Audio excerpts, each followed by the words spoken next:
Loof die Here vir sy grootheid. Ek is Rinus van Sion Parys en voorreg om vanmôre saam met jou stil te word. En ek wil vanmôre vir jou sê, raak betrokke in die stryd. Ek lees vir jou uit Openbaring 3, vers 18. Ek raai jou aan om vir my te koop goud wat deur vuur gelouter is, sodat jy ryk kan word.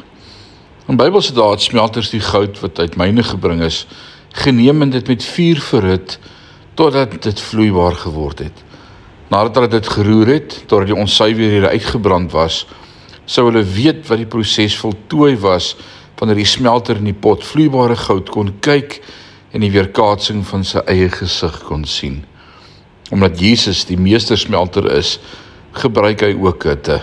Dus, vir hierdie mense wat onrein, vleeslik, besluitloos en lauwarm was, sê hy, gaan in die vuur, gaan in die stryd, raak betrokke soos jy eens in die bediening gedoen het.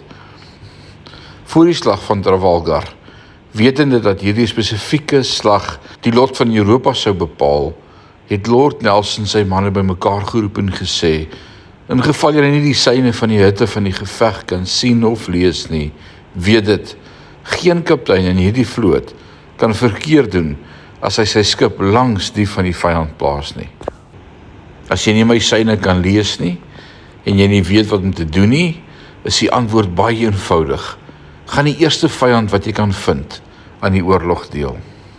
So ook, wanneer jy voel dat jy self voldaan raak betrokke by diens, deelname, bediening, neem jy voor om jouself weer eens in die vuur van bediening te betrek. Nie omdat God jou wil sien brand nie, maar omdat hy jou hart wil verwarm en jou weer aan die gang wil kry. En my gebed vir jou vandag is dat jy iewerster in hierdie dag sal dien deur beskikbaar te wees dat God jou gebruik. Die Here seën jou, môre kuier ons verder. Amen.